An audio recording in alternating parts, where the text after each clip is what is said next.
Welcome back to Filmworks. Fantastic. I am so excited. We have a beautiful, amazing guest, so talented and has been building an incredible career in the film industry in South Africa. And we're not talking about new client acquisition. We're talking about how to keep those amazing clients. Let's do this.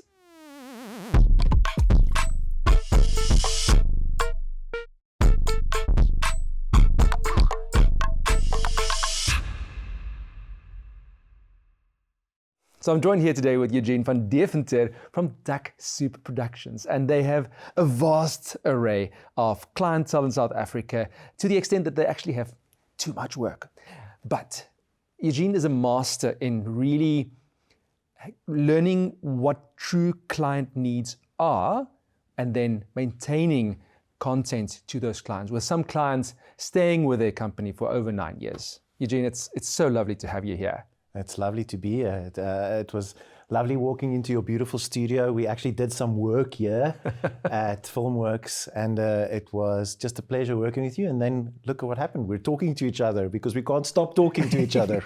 We are such film, what they call about gearheads and nerds, but we're such film nerds, really.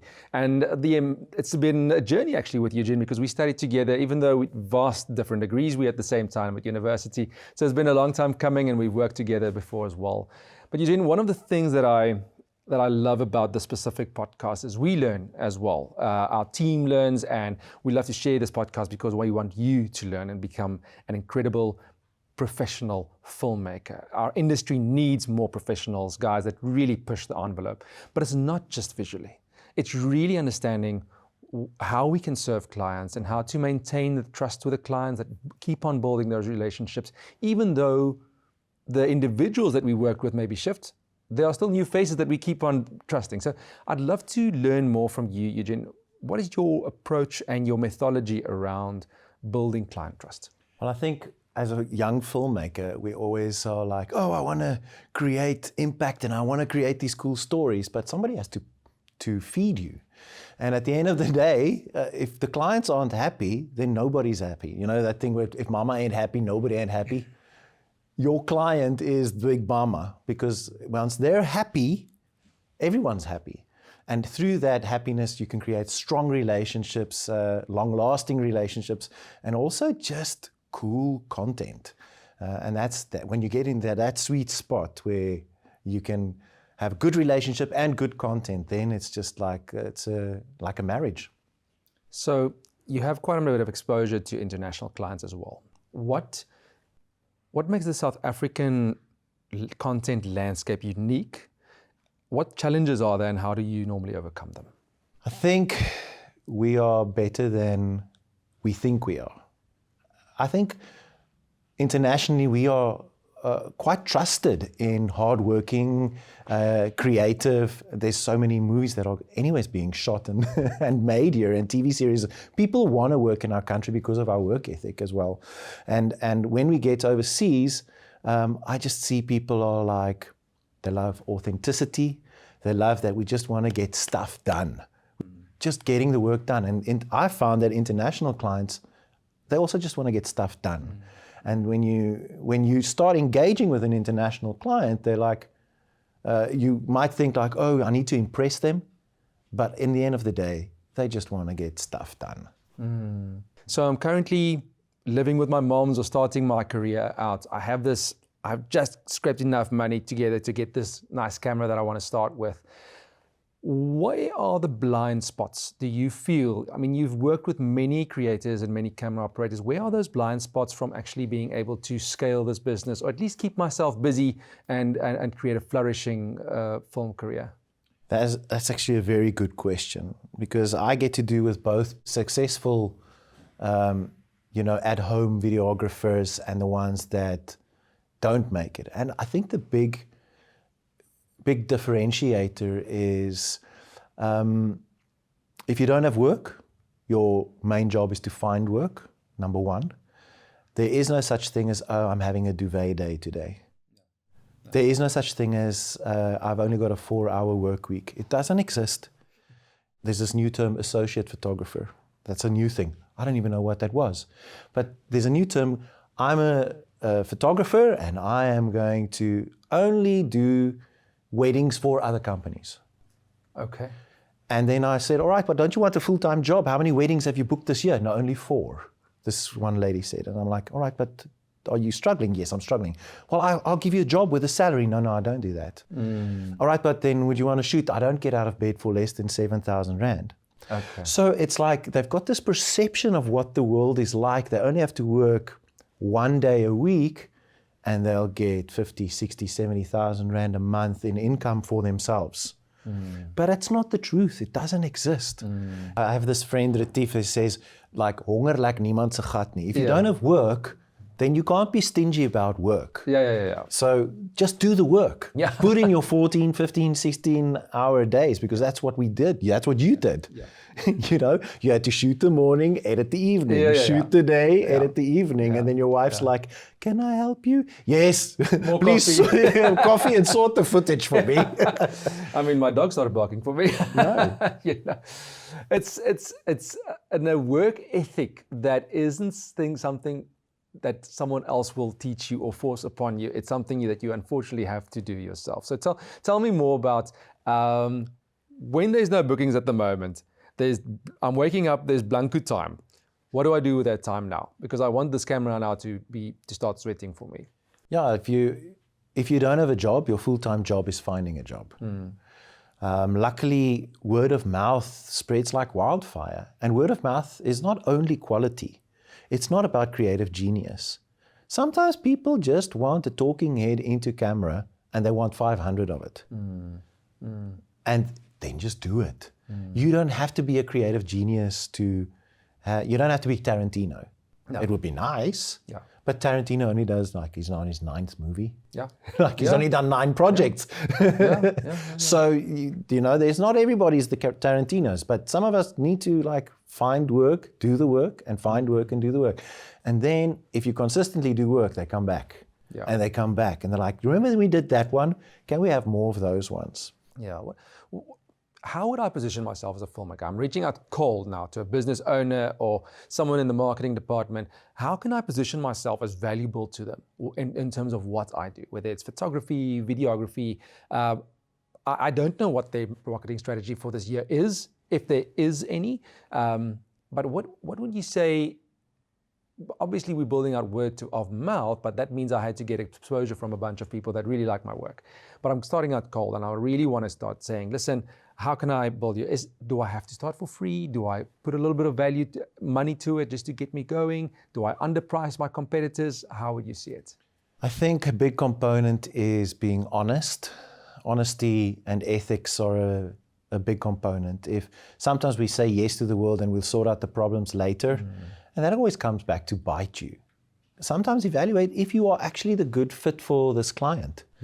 You know, sometimes I tell clients, no, you don't want video. You actually just need print or branding, a billboard campaign. You're thinking video because you think that's going to drive your sales, but your business doesn't need that. Or sometimes, you need a sales team. You don't need a marketing team. And immediately people respond to honesty. Number one, this is a person that's not here to take my money and, create another job. One of our clients in the banking industry, they once said, listen, the biggest thing we appreciate from you is that you didn't push up your prices when you saw we're this big banking client. In fact, they said, can you please push up your price? Wow. Because we can't take you seriously necessarily because your price is too cheap. Wow. But it's not that we're cheap, it's just that every videographer that approached or photographer that approached this client doubled their price because they say, it's this company. It's a bank. It's a bank. They print it. They print the money, but they're not stupid. Your clients aren't stupid. They know when you are, bullshitting them. So let's, for instance, finally, I've got a bunch of clients. I'm really running and shooting the whole time, editing in the evenings. What is the first person that I need to make part of my team if I want to start buying my time back and really make myself hyper efficient? First person. What role do I make available to make my hands strong? I think always evaluate what is your lowest hanging fruit that will make your hands freer. If you feel that it's an editor, get an editor. If you feel it's a person that runs the emails and the admin, do that. Where there's this rule that the rich billionaires, they call it the thing of cutting the noise. If you can, like Elon Musk, cut 100% of the noise, focus on the 3 priorities of that day. If you can't get to the 3 top things that will change your company in a day because of all the other mundane things, you should get somebody to handle those mundane things. If editing is your priority, then you should still do the editing, but someone else should do the filming. Gotcha. If it's the opposite. So cut the noise, whatever creates an impedance from you to get to deliver what is important. That's the person you should employ. If it's I've got this guy called Rousseau. He just manages my clients these days. He gets offered jobs from all my clients because they feel he's so efficient in handling things, and he knows, like, no. He knows his place. This is his sweet spot, because what they think he is the company, but all he does is he handles these clients and he outsources it to our editors. But I don't have the capacity to do that. Right. So he manages the team. So when Rousseau is in the office, everybody's working. Not when the boss is in the office. When Rousseau is in the office, everybody's got work. When Rousseau is on holiday, everyone's like, what should we do? I don't know what to do. So Rousseau was like, he's the guy that delegates the work. I still do the client managing, but he does the project management, and that made the world of difference. But first step, when you're small, if you need a photo editor, because photo editing takes time, but you don't need to be a 10-year experienced graduate to do photo editing. No. Get a photo editor, or get a part-time photo editor. You touched on managing the clients now, and this maybe fits well into that relational component that we spoke about, building out relationships and really having those return clients. And we touched off screen on retainers as well. What are the benefits of retainers, and what are maybe some of the cons of retainers do you experience? The there's many benefits of a retainer. Number one, you can do cash flow management. You can do project management. A lot of time and effort is saved in costing, because the costing is fixed. You know what the costing is. So the client doesn't have to go through approvals anymore. You've been approved for a year or 2 years or 6 months or whatever your retainer component is. And you can actually just get down to doing the work, getting stuff done. The goal of a retainer is getting stuff done. You're not competing with other agencies. You're not competing with other content creators anymore. They are happy with you. Now let's just get stuff done. That's the pro. The con is they want you tomorrow because they are agile. Oh, we've got this event. Can you quickly come tomorrow? Yeah. So you need depth and capacity. And not all companies have that. Oh, crap, we can't come help you tomorrow. We've got no one available because it's just me and my newly appointed photo retoucher. So that's the con. The agility that is expected of a retainer is also a risk. Right. But the pros are there's no admin nightmares. And they've already proven that they trust you because they've already signed the document. So you can start coaching and training your clients into best practice. What is the lowest hanging fruit to achieve? If we see a project's not working, we can pivot. We don't have to stick to the scope of that invoiced cost estimate. This thing isn't working. We thought this is going to work. A month in, it's not working. Oh, but we committed to so many shoot days. It doesn't matter. We can pivot because we're counting hours, not deliverables anymore. And that's a great thing to work with a marketing team to actually be agile in campaigns. If a campaign's not working, you don't have to see it through. Right. That's fantastic. Yeah. Okay. That makes sense. So let's say, for instance, we touched a little bit on an international level. As working with international clients, but we are here. Is it really valuable for them to get us over there? Do we position ourselves as editing services? How can we start engaging with international clients and start diversifying our, let's say, dollar, euro, and rand balance? The the great thing about South Africa is we are a Western paradigm worldview nation, especially American westernized culture in terms of the way we consume content in comparison to India or a Malaysia or the Philippines, which also has a lot of post-production houses. Gotcha. But the big issue that these Western clients have using Eastern service providers is they don't get American humor. Interesting. Okay, elaborate a little bit on that. So, for example, they make jokes about cultural things. White man can jump. That's like a thing, right? Yeah. A white man can jump because it's like from the movie Juice, which is a hip-hop driven Spike Lee movie. Yeah. People in India didn't watch that type of movie, right? Right. So when they make references, the Eastern editors will cut it out because they're like, this is not relevant. Yeah. But that was the hook. Right. So they don't understand the hook. Yeah.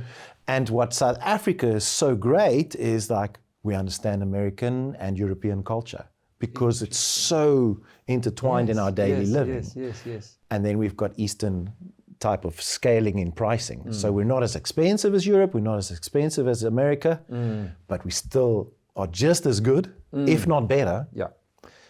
And hardworking, because we're extremely hardworking in this country, but we get the culture as well. So they get a little bit more expensive than Eastern pricing because we are slightly more expensive than the Eastern pricing, but we're not as expensive as the Americans. And they love outsourcing to us. And thank heaven for good internet. Yes.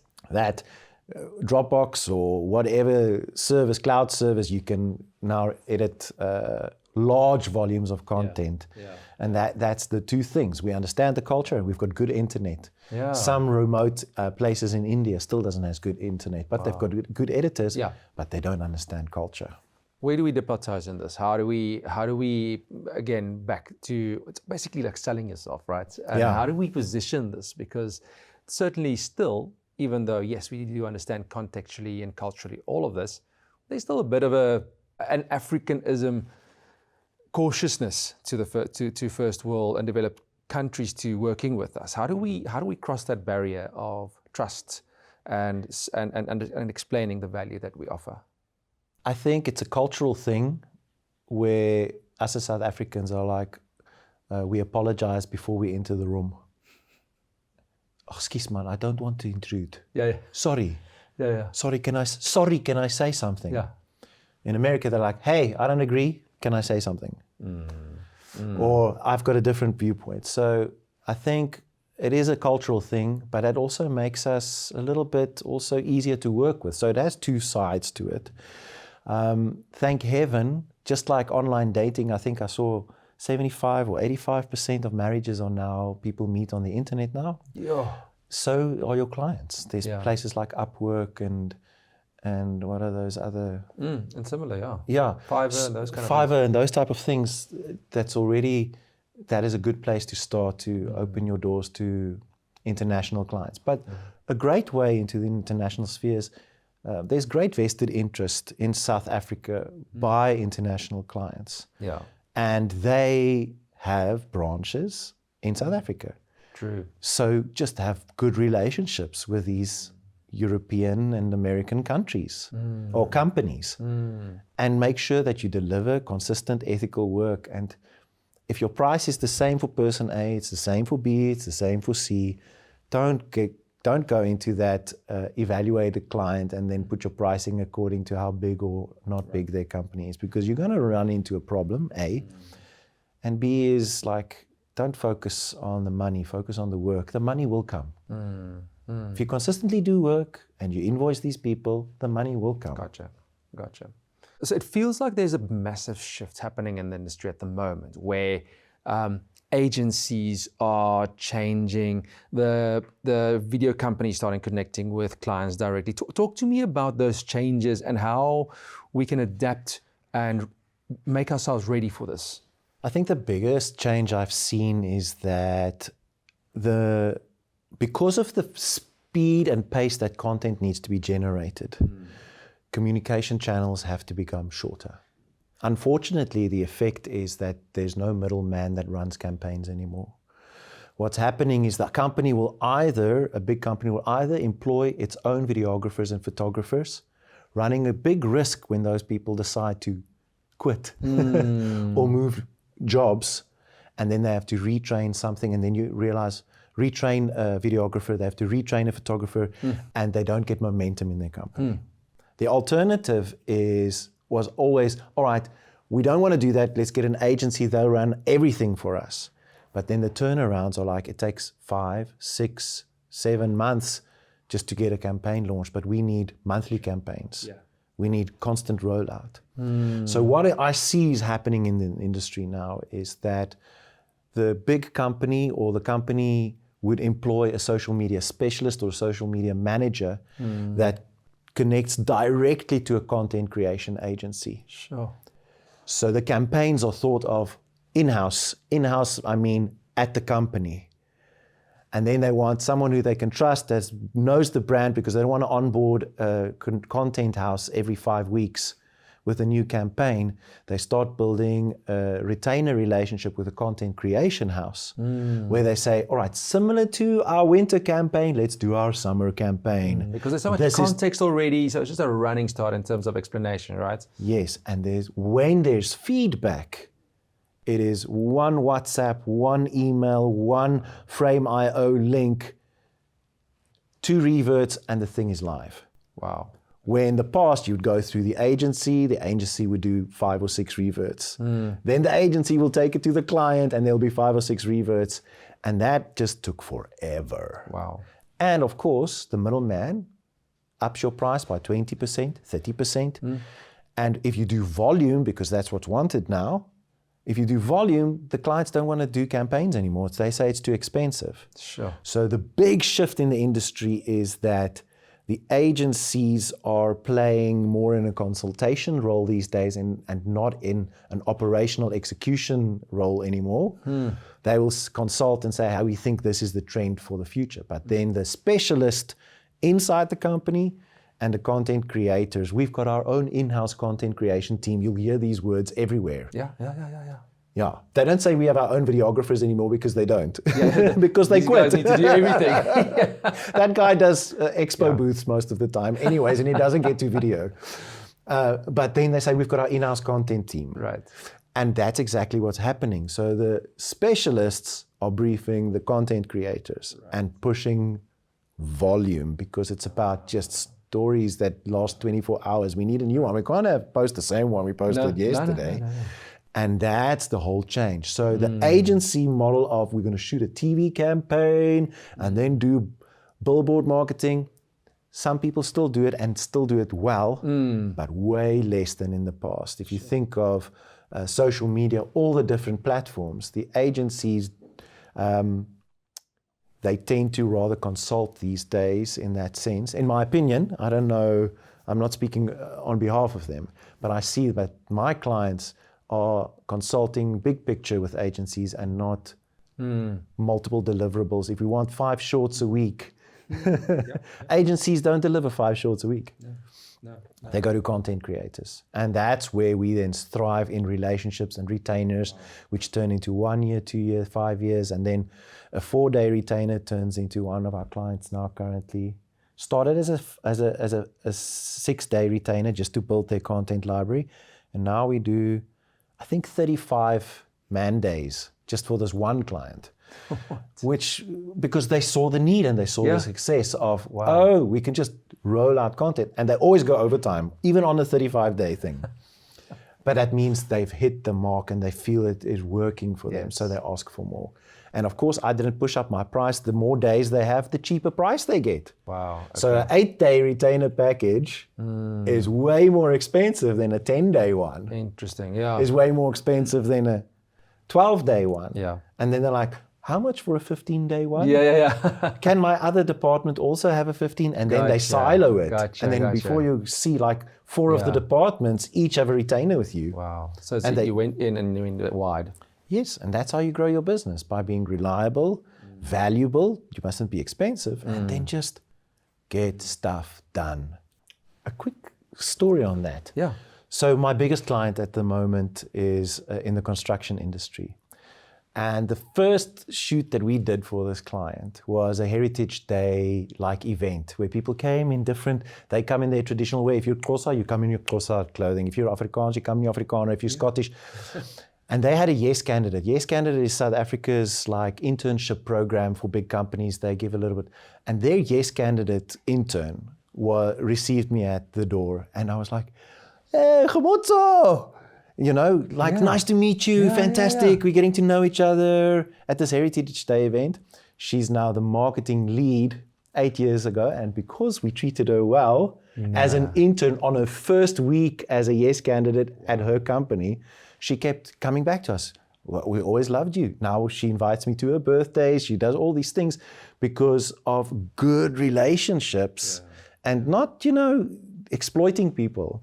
And Khomotso climbed the ranks from intern to a good, fantastic marketing specialist, which really runs that company incredibly well. And we were just her right hand. The Heritage Day was her first project. And now we handle like big ad campaigns for them. It's crazy. That's amazing. Yeah. Thanks so much, Eugene. Appreciate it. And I think with that summary, I'd like to just remind you, get stuff done, offer that value to the client consistently.